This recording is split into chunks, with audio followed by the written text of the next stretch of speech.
To begin with, we need to take our frustration out of the social media because that's where we like to shout the most. And the earlier we understand that we cannot vote on social media, as it has been proven so many times, the better for everybody. For instance, in Norway, there are political parties that decide that on a party list, so we have a slightly different voting system, vote on a party list, like every other candidate should be a woman.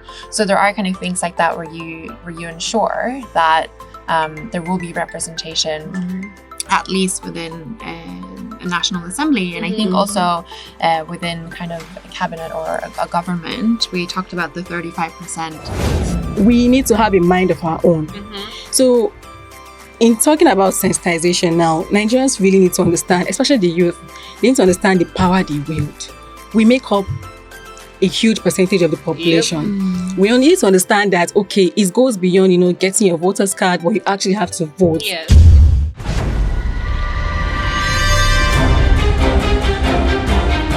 Preview.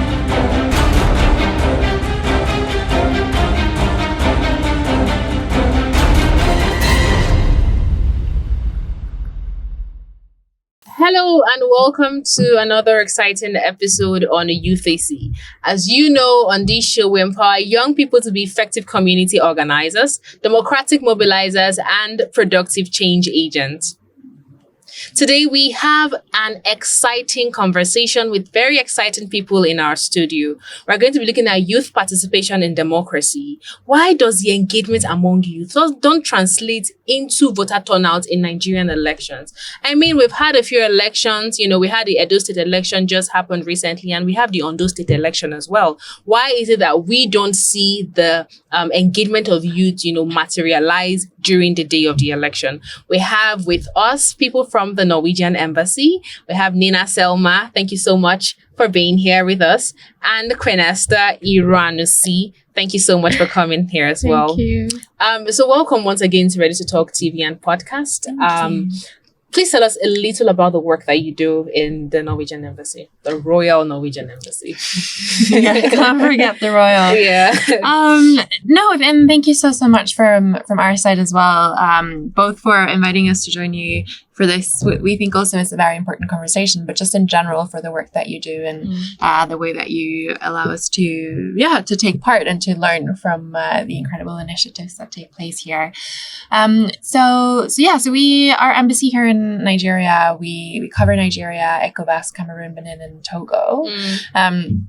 So we have kind of a regional outlook on what we do, and also, of course, with the work that we do within democracy, human rights, gender equality, and so forth. We have a couple of kind of main priorities that we work on. Obviously, one of the fascinating things about working in Nigeria is that there are so many kind of different elements, and Nigeria really has kind of everything. So our portfolio is very broad. So we have colleagues focusing on like the business development side of things, getting kind of private investors and Norwegian companies to come and establish themselves here in Nigeria and supporting those that already do. We have colleagues working on kind of energy. Energy is important for us. Energy for Development is an initiative that we have, and we have quite a lot of conversations and engagement with the Nigerian authorities on different levels on that. The work that we do is a little bit more focused on, I would say, kind of three different branches. So both our development work, where we have strong cooperation with the UN system and through them local partners. Also our humanitarian effort, Nigeria and the Lake Chad Basin region, as well as the Sahel, which of course affects what happens here on the humanitarian side as well, is important to us. And we have quite a lot of money that has been pledged also for this year. Around $20 million going into to that. So we work on following up that, traveling to visit projects. I'm going to Maiduguri again just on this coming Monday. So that is definitely important to us. And then kind of a third, I think, main pillar is the political work that we do. So whether that is following what's happening in Nigerian politics, which is always exciting, and of course last year following the election very closely, but then also again the work we do on human rights, democracy, gender equality, and engagement with civil society is a big part. I don't know if there's anything you want to add to that. I think you covered it. Okay, you don't want to speak to more on the work you do in the political, aspect of things. Okay, well, yes, like she said, monitoring Nigerian politics. So it goes beyond monitoring what happens in politics. So we have to make our own assessments, we have to make our own opinions, we have to report back to headquarters. This is what it means for us. This is what it means for Norway and whatever is going on, especially with regards to the main arms of government. So executive, judiciary, and the legislature as well. So that's what we do, majorly monitoring what we do and then giving our own opinions as to analysis and whatnot. And then most times we interact with people like you to also get feedback. So it's not just like an embassy thing. It's not just like our opinion. So we feed our analysis as well with different opinions from different people, experts and all of that. So, give insight as to what it means for people outside Nigeria as well. And so, of course, people within Nigeria. But besides the political part of it, I also assist with the humanitarian work that she has mentioned. Oh, wow. So, most of our project, like she said, is with the UN agencies. And so I assist with all of those projects as well. That's beautiful. That's beautiful. Thank you once again for being here. And I'd just like to stay on you, Queen Esther. I know you've had, an extensive career around politics, around governance, democracy, and we've always been talking about youth involvement in governance. Why aren't youth involved up until now? 25 years after 1999, why? Right. It's funny you say 25 years. I mean, it's a good thing that we can see we actually have stable democracy. But then one key factor to determine a healthy democracy is the level of involvement or inclusion you have for youth and women. And we sadly do not have that. And so, yes, different factors come down to it. First of all, I would say costs. So it's kind of expensive. People just don't want to vote, at the time people want to be involved in people want to be voted for as well. And so it's just really expensive to, get in. You have people who want to go for local government chairmanship or even state governorship positions and all of that, and you hear nomination forms and you hear the price of nomination forms and expression of interest forms and presidential form that goes for like 100 or 50 million naira.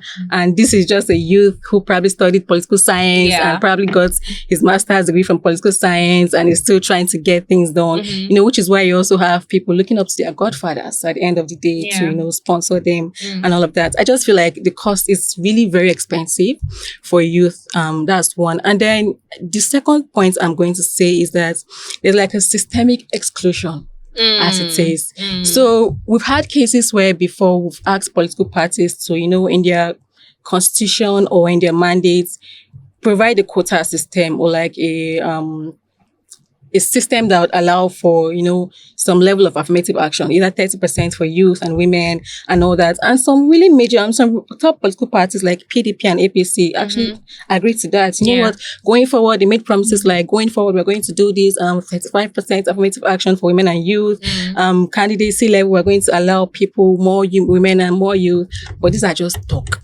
Because we do implement these things at the end of the day. And when it comes to elections, you see out of 10 aspirants, maybe just one who is a youth or a woman. And when they come down to the primaries, is the person with the most money, with the most influence and all of that, who also gets to it. So we don't really, the system does not really favor the youth. So I'm talking right from the grassroots level. So both at local governments, states, at state levels, and even at the federal levels, you need to start these things from the political parties. And if the system is not supporting that, it's just difficult. Take a look at the appointments, appointed positions, not just elective positions right now.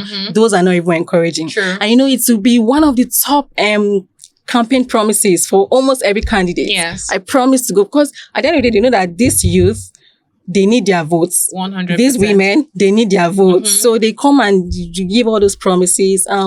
Promise affirmative action for youth and women. There will be 40-50% appointing positions for all of that. And then when they come into power, we're now doing calculations with our head, and we're now, we go back and we're doing like a comparative study of your promises and what you're doing right now. And it's just really sad. So there's that as well. The fact that there's this systemic exclusion. Yeah. And then I think another thing is the fact that many Nigerian youth have lost trust in the electoral process. So the fact that an average Nigerian youth on the street will tell you, I don't think my vote will really count. An average Nigerian youth will be like, you know what, these people have already influenced it. I don't trust the electoral commission to, be free and to provide free and fair and credible election at the end of the day. So there's really very little trust in the electoral process and in the judiciary system as well, because even when they eventually go out to vote and they feel like, oh, their votes were rigged or the election was rigged, and they're happy that their candidate is going to court, at the end of the day, they're like, you know who that justice is, Abi? Yes. Do you know who that judge is? Should we trust the tribunal to actually deliver on this? Even if you have like evidence that, there was like electoral manipulation and electoral malpractices and all of that. But they don't really trust the system like that. So I think these are like some of the factors that, stop youth from participating in this democracy and electoral processes, of course. Thank you so much, Vanessa. Nina, would you like to add something to that? Also looking at it from the point of view of coming out to even cast your vote for who you want to see represent you. Let's see what are some challenges, in that regard. Well, I think, and it's always interesting for me to listen to Queen Esther and her analysis, and I think for us as well, when we come to any country and work, we are very humble in the way that we know that we need to listen to the people who experience this and who live this, and we are only guests here for a few years. So to get these perspectives, it's great. And I can only kind of offer my additional kind of view on that. But I think everything she said is important. I think the trust building, especially, if you go and cast your vote, like no matter how easy that is. And for instance, in Norway, we've made it quite easy. There's early voting weeks before. You can go in, you can just stop by any sort of local place and just cast your vote with your regular ID. But no matter how easy it is, there's still a cost-benefit analysis to it. And you need to see that your voice matters and that you actually trust that your vote will be counted and will lead to something. And you will need to also then trust what happens with, after the fact and after the election's taken place. And I think we talk a lot about democracy and democracy building, and it's a big it's an important aspect for our foreign policy as well. We do believe in democracy, but we also believe in good governance, and we believe in what happens between elections, and not just in what happens between elections in terms of election campaigning, but what are the results, or how are the election promises being followed up? And are people seeing that not only is their vote counted and accounted for, but can they hold the people in power accountable? So, even in a place like Norway, it's easy to vote. Like I'm grateful that our election turnout is quite high. I think in our last parliamentary election, it was around 77%, but that's still quite a lot of people who, even though it's really easy to vote, they're choosing not to vote. And I think for us as well, we need to ask ourselves the question of why. And when you look at youth, the youngest kind of age group, 18 to 21, if you look at the men, election turnout for them, it's 63%. For women, or in that age group, it's 73, so it's higher. But again, that's also, for us, that begs the question of what about all those people who are choosing not to vote, and why is it 10% higher for young women than for young men? But I think also an important part of kind of the youth democracy aspect and whether people are engaged in voting is, are they seeing themselves and their struggles and their situation reflected in the leaders? In Norway, I think we've done work on that for a long time. And I think it's also important for me to say that our democracy is a lot older than in Nigeria, in the way that Nigerian democracy works now. As you said, it's 25 years. We got our independence in 1905. And during the Second World War, we were under, the Nazi occupation for 5 years. But apart from that, we've had our democracy in the way that it is today to a large extent since 1905. So, it's also important for us to understand that we've had a lot longer to kind of make it into the way it is today. But ever since 1945, we've had people in parliament that are under the age of 35. And now our youngest MP is 25 years old. It spans from 25 to 77.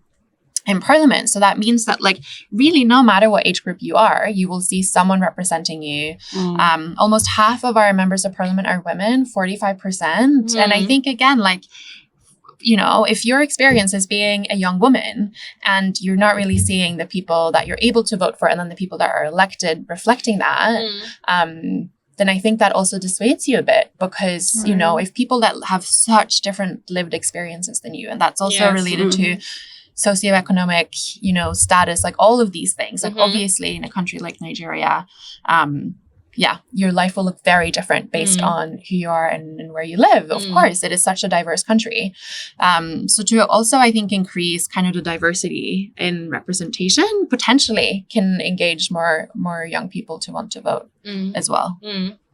Okay, that's very interesting. Thank you very much for bringing it, taking it to that Norwegian perspective and looking at how it's different for us here and for the guys in Norway. Now let's look at it from other grounds like women participation, the LGBTQ, community, persons with disability, how engagement in democratic relations generally in Norway is different from how it is here in Nigeria. Just looking at some maybe examples and just some things that you've seen working in democracy or political engagement in Norway and here in Nigeria. Yeah, and I think, as you say, inclusion, and of course we talk about youth inclusion and women's inclusion, but as you say, there are other groups as well that it's really important to lift their voices because, again, they will have challenges and potentially also opportunities that look differently or that look different. And I think that has to do with, of course, if you're able to vote on election day, are you talking about people with disabilities? Are they able to access, places where they can vote? People from the LGBTQI plus community, do they feel safe in spaces such as those ones? Are they able to vote? But then also, is it then worth the cost of voting? Are you seeing people standing up for your rights, being elected on all levels? And I think it's important also to talk about the local level, and we can, of course, talk more about that as well. But from my perspective, also kind of building trust in democracy and elections from the levels that are closest to you. So whether that's LGA here or municipal level in Norway, to feel like the politicians and the decision makers sit quite close to where you are and to your lived reality. But I think examples of that, as I said, I think you need to kind of to see the issues that are important to you also be represented by the people in power. And you need to see, I think, to have someone advocating for you.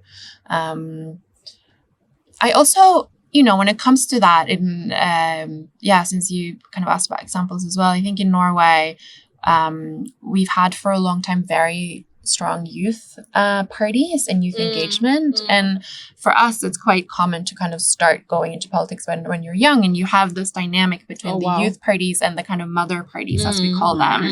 And quite often the youth parties will be a bit more maybe progressive or a bit more kind of, they have a strong voice on maybe issues that can be a little bit more challenging for the kind of mother party to do. But then you also have that push. And I think for young people, if they're really engaged on an issue, whether it's queer rights or the war in Palestine or climate change, they have kind of an avenue through also a youth party to kind of push the adults. When I say adults, I mean people younger than us. I still don't always feel like an adult. But on these issues. And I also think another example from my experience in terms of getting youth engaged and having youth kind of see democracy in action is, and I would be really interested to learn more about like whether there are initiatives such as that in Nigeria as well. I know in some African countries they have kind of youth parliaments and things like that. And I've been very actively involved when I was younger in the European Youth Parliament and movement. And that, I think, for me as well, is about kind of demonstrating what democracy looks like, because I think it can seem like this quite foreign and abstract concept. You know, you will be living, you know, I don't know, in Dikwa and Borno and like Abuja, and decisions that happen there will seem really far away. But if you're part of kind of a process where, like what we do in Norway and in the other almost, I think, 40 countries where the European Youth Parliament is present, is you engage high school students or pupils, and you get them in and you debate different issues kind of within committees, and then you take it to a general assembly and you have a bigger debate and you vote on resolutions. So you get to kind of come in and see how you can influence both smaller spaces and then kind of bring it to a democratic space where people will vote on something and there will be a result based on that. So I think you both learn about how the process works, but I think hopefully it also engages you in thinking, if it's something that is really important to me, I am able to debate and discuss and persuade people and have my voice heard. And, you know, that can be a way of kind of seeing that democracy can work on all sorts of levels. And it doesn't just have to be this big thing with a lot of money involved, with a lot of, you know, with people that might be seen as being part of like a political elite or something like that. Because we have that in all our countries, of course. Yeah. Yeah. But then it's worse in some contexts than it is in the others. Well, I think representation, you know, can be broader in some contexts than others, for sure. And I think that's an important conversation to have. But at the same time, of course, a democracy is about the people electing the people that they elect. And then we have to, of course, live with those decisions, whether we agree with, whether we get our, you know, preferred candidate elected into office or not. I agree with you. Thank you very much. Queen Esther, looking at inclusion from the broader angle again of the, you know, the LGBTQIA plus community, persons with disability, where are we from where we have been? Are they persons with disability encouraged to vie for political office, not just coming to vote? I mean, I know we're a long way to even getting them to the polls, but where are we even getting them to represent the people? I mean, in terms of that, I would say to an extent, we have been intentional about inclusion of this particular group of people, especially where you have persons with disabilities, because there have been complaints about them not being able to vote or being able to participate and all of that. But then when we passed the person with disability bill, I think in 2019 or 2020, I can't remember now, that was like a 14, 15-year-old bill that has been stagnant in the National Assembly. And then it was passed and it was like, oh yes, heaven is going to come down now. So it felt like, okay, at least there's a legislative backing, you know, to include these people and like be intentional about it. And so there was that, and we commended them and all of that, the government then and all that. But then, like I said, it didn't really translate to, you know, them actually being involved actually, because you've seen cases where, there's already that discrimination, even for people who want to come out and not just vote, people who want to come out as candidates as well. And Nina talked about, you know, something about these girls being safe in these spaces as well, whenever either they want to come out and vote or come out and run for office. Because the truth is, we will first profile you. Anybody that comes out, either as a voter or as a candidate and all that, you first be profiled. Sure. So talking about it from the candidate aspect now is that there's still that discrimination. And the thing is, many people still have that mentality like, okay, we really are not sure we want to accept this kind of person. And you know how Nigerian politics can be dirty. So when it's time to come and campaign, I don't know if it's just Nigerian politics, because now I'm thinking of other countries' campaign and all that. Yeah. I know how dirty talks can fly around. But anyway, these are things they use to like demoralize you, you know, they call you names and all that, and you already start feeling pained. I've interacted with a couple of people who are in these groups who wanted to run for offices, and some did not even make it to candidate level. So they were just aspirants there, and then at the primaries, they lost out. That's one. And then secondly, during elections, one major challenge we face is security. So it's almost not possible to see, it's almost impossible to see an election that is free of violence. Yeah. And so you have people who are probably in a wheelchair and already the process is stressful because you most likely have to be there for hours, to sit down there and stay under the sun and stay under the queue and all that to vote. Sometimes they try, they're like preferences. They're like preferential treatment for these people, and then they get them to vote early. But in cases where people don't really feel safe, these are some things they complain about. So what if there's an outbreak of violence? What if people come and start attacking people? We've witnessed. So it's not like we're thinking it or imagining it. These are things that have happened. So they don't really feel safe. And I think it's one thing we've not really looked into. So like I said, we've not really been intentional. Besides passing legislative bills, and all of these are enshrined in this bill, of course, because these are like prescriptions in the bills. We have to protect them. We have to encourage them. It's not just telling them to come out. They also have to feel safe in their own space. They have to feel safe in their polling units. They have to feel safe whenever they come out in their political parties as well. But we're not implementing that. So I think, to an extent, we're trying, but there's more to be done. Right. So we just really have to take implementation of these policies, because one of the things we have is just plenty policies and all of that.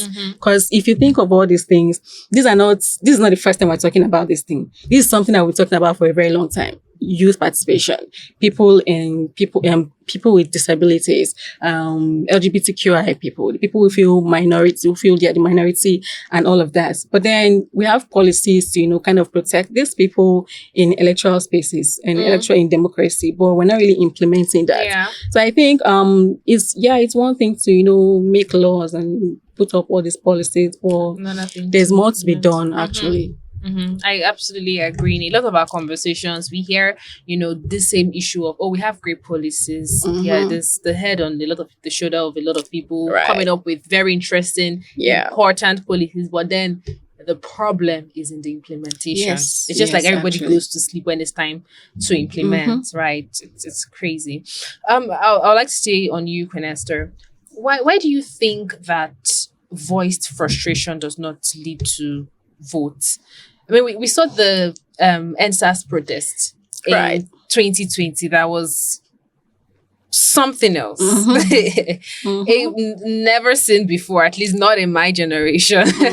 Right? But then we come out to vote, and it's like it's not reflective of what people are actually going through. We're seeing the hike in fuel price. We're seeing the rate of unemployment. We're seeing how expensive just getting by is these days. But then when it comes to voting, not just during general elections, even during state elections, we're not seeing, the reflection of that. Well, to begin with, we need to take our frustration out of the social media, because that's where we like to shout the most. And the earlier we understand that we cannot vote on social media, as it has been proven so many times, the better for everybody, because we still don't get it. You see any little thing that happens, there's it's trending number 1, 2, 3, 4, 5 on Twitter, and we're all talking about it, and we're quick to condemn any law. We can call them out, any political office holder, we can call them out on Twitter and all that, but we don't actually translate that into going out on election day. And one of the reasons I think is because, first of all, there's already that internal division among us, whether you like it or not. Because, like it or not, Nigerian youth are learned. Many of us are learned, especially we who use social media. We know about these things. Initially, before this last election, I felt, okay, there's need for plenty sensitization. Even though we still need sensitization, I felt like, there needs to be like a political awakening among Nigerian youth. But after the NSAS protests, I know the new third force parties that came up and the whole support and everything, I felt, okay, there's actually a political awakening. But the thing is, we let ourselves be divided at the end of the day. So, as learned and exposed as you might think an average Nigerian youth is, they have this thinking or these thoughts basically that they will always align to. He's my brother. He's not from my state. True. He's not from my local government. He's not, he doesn't speak my language. He's not as fine as I want him to be. Oh, he doesn't go to church. He doesn't pray. Oh, she doesn't cover her head where I do and all of that. So we still do that thing. Yes, I mean, it's something that we come out and call ourselves out for, whenever it happens, but it's something that still happens. So the fact that there's also always that religious, ethnic division, it's like a major factor. And this can only go away with that mind change. So if we're looking at countries, I mean, we've been talking about so many countries because this was like an election year in so many countries and a lot of things happened. And you come to Twitter and you're analyzing it and you're like, oh, Nigeria, see your mates. This is what happened here. This is how they came out to, choose this leader. This is what happened. This is how they came out to vote and all that. We'll all talk about it, but wait for elections to come and campaigns to come. And then we're also having these. I mean, it's a good thing to have, affiliations, you want to stick to your religion, you want to vote based on your faith and all that. But when you think about it, it's the next 4 years of your life. True. And you just talked about subsidy and political and economic hardship and all that. It will touch everybody. It will touch everybody. Even the people in churches and mosques. It will touch everybody. Yeah. So the earlier we understand that this mentality is something that we actually have to come out and work for or get ourselves, the better for everybody. So I think the fact that we like to vent our frustrations on social media and then we come out to vote at the end. We don't come out to vote at the end. That's one thing. And then another thing I would say is, in addition to sensitization, I think the fact that we need to have a mind of our own. So in talking about sensitization now, Nigerians really need to understand, especially the youth, they need to understand the power they wield. We make up a huge percentage of the population. We only need to understand that, okay, it goes beyond, getting your voter's card, but you actually have to vote. Yes. Because after the last election, there was an analysis about, how APC lost but still won the election. So it was a thing of, people did not come out to vote, internal crisis among other political parties that made them divide themselves and all of that. Because the total number of votes that made the current party win is the lowest so far recorded in the election. Not reflective at Even all. the number of people who came out to vote was also very low. So there is that as well. We need to really understand that, we really wield this power to come out and vote. And I think it's just something about trying it first too, because you have to take away that fear. You have to take away that worry of, oh no, I don't really care. I will just talk on Twitter and then at the end of the day, I don't really care. I don't really need to come out and all that. So we just really need to be intentional about it. That's like the major reason. Thank you so much, Panester. Finally, Nina, I mean, we've looked at this conversation from multiple points of views. We've looked at it from inclusion, the issue of great policy, but improper implementation or the lack of it, to be honest. We've looked at it from the point of view where we see young people very angry, annoyed on social media, but then we're not seeing that reflect in the polls. What are some perspective that we can implement, some perspective from Norway or Europe, as a whole, that we can implement to our context here in Nigeria? That's a good question. And I think, in general, of course, it's good to kind of look at, again, systems that have been in place for longer and to look at lessons learned. I think, as mentioned before, inclusion will always be important. And I know there's a lot of discussion here around the gender bills and increasing the number of women elected as well. And we've done some work together with UN Women to kind of engage women, to get involved into politics and to see that space is for them as well. And that goes within politics, but also kind of in all processes that are important. Women, peace and security is important for us, like having women in the decision-making bodies and in the spaces and in the conversations. So I think, for instance, in Norway, there are political parties that decide that on a party list, so we have a slightly different voting system, but on a party list, like every other candidate should be a woman.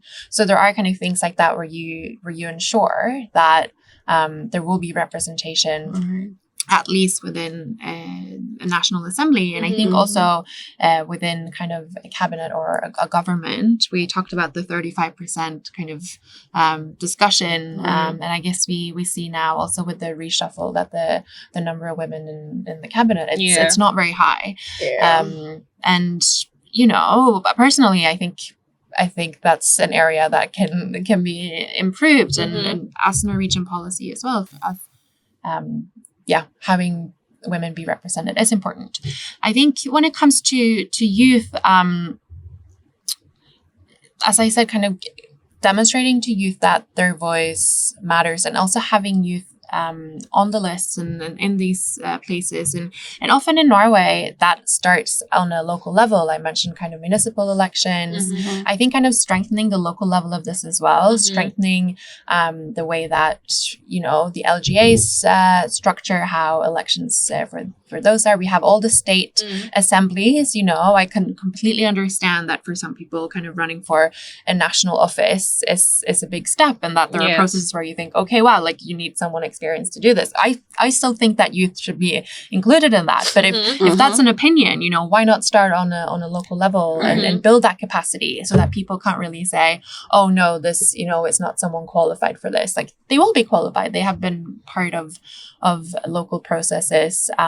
And, you know, in a system like Nigeria, there a lot of power can also be given to a local level or a state level. And I think, as I said as well, it's important to see that the people you vote for, that they kind of are close to you and to your issues, and getting also, kind of demonstrating that those type of levels of power sit closer to you than, you know, the people sitting in Abuja. I think that's important. Yes. And then I think also, you know, there are different ways of structuring this also in Europe. You know, some countries have mandatory voting. Some countries just, and I don't know, you know, if that's the preferred option. We don't have that in Norway, but I think just like, again, like when there's a cost benefit analysis, you need to lower the cost. And whether that is the cost that it will take you to drive to where you're registered to vote and to get there, or if it's about, you know, having the election period be expanded to such a long time that even if you can't get away from work that specific day, or the queue will be too long for you because you're elderly or you're a person with disabilities, or, you know, you don't have childcare, any of those things, that you make it accessible. Because the lower the cost is, you know, like I generally think that matters. True. So, but those things also, you know, we know they cost money. We know it's much more difficult to implement in a country as diverse and big as Nigeria. You know, we have 5 million people in Norway, and we have quite a big landmass, so we have long distances. But again, we don't have as many people to engage. But you know, kind of looking at some of the examples and looking at some of the things we've been able to do in Norway, because we've had time to learn and to fail and to figure out, you know, how to have these discussions be inclusive and, you know, both inclusive in terms of topics discussed, but also inclusive in terms of who we engage and who we make it easy to be engaged. I think, you know, that can be important. And I think organizations such as this one and other youth organizations that also have conversations with, you know, counterparts in different countries. You know, I think just like having conversations and learning from each other will always be valuable. I know there are organizations in Norway that have close contact, like student and youth organizations that have close contact with their counterparts on this continent. So just like those conversations to see kind of what are the lessons learned from both sides of things. I think it will always be a good thing. If I could just add, because, you know, we're talking about the whole youth thing, but even though we don't have enough representation, it's been nice to also talk to the people who are there right now. So I think, in addition to these conversations that Nina is talking about, it's been nice to also talk to, you know, lawmakers in power, you know, try to have them leverage on the Not Too Young to Run bill, try to have them leverage on the youth wing of all the political parties. Yes. Just basically try to get them to get the youth involved, because some youth actually want to get involved. 100%, But, yes. like I said, systemic exclusion. So basically lobby, as is the word we use these days, lobby these people who are there right now, Yes. the people, older generation in quotes. We are not so old anyway, but lobby the people who are there right now, to actually leverage on this legislative work. Let them be intentional about, involving youth as well. Yes. So in a way, it's going to help create that space for youth to be engaged as well. Yeah. I agree. I think, the people in power always have to be willing to share their power a little bit for this to happen. Sure. So I completely agree with you, having those conversations and demonstrating not just for the young people that it's important for them to get involved, but also demonstrating for those not so young people, or those people already part of the political elite, if you want to call it that it's, it's beneficial for all of us if our democracy reflects the population. Yes, I agree. I mean, thank you all so much. We've had really, really great conversations. We can go on and on and on about the problems, about the solutions, the loopholes, what we can do as civil society organizations, as young people, as embassies, like yourself. And, but I think we've had really great conversations. Thank you so much for honoring our invitation, coming on Ready to Talk studio and sharing your thoughts. It's been amazing. I'd just like to ask, do you have any final words, any final thoughts you'd like to share with our audience before we call it a day? You go first. We took a breath the exact same time. No, just to say, thank you again so much for having us, and for letting us be part of these conversations. We know that we don't, or I especially know I don't come in with kind of any answers, but having these conversations, I think, is important. And we as Student Embassy in Norway, we really want to continue to have them and to continue to engage. Again, we think active democracy, good governance, inclusion, it's very important. So thank you for allowing us to be part of this, and we look forward to continuing any great discussion. Thank you so much. Exactly. So she just took the words right out. I was going to say we will not stop the conversation, so we keep engaging and you keep talking. And so it's not a thing of we'll wait till the next election cycle, or wait till the next big thing happens, or wait till fuel price gets to 2,500 naira and all of that. So not get to 2,500. You should not. So no, we don't get tired of talking, which is why I'm really impressed by what you are doing at Ready to Lead Africa and other youth led organizations. So it's really nice that we keep this conversation going, and eventually we'll start seeing results. I believe eventually we'll start seeing results. Thank you so much once again. Thank you. And thank you to our viewers for tuning in and for staying with us on this interesting episode on Youthacy. Remember, this is the show that empowers young people to be community organizers, democratic mobilizers, and effective change agents. Until next time, my name remains Ifunanya Njoka. Don't forget to like this video, comment, and share.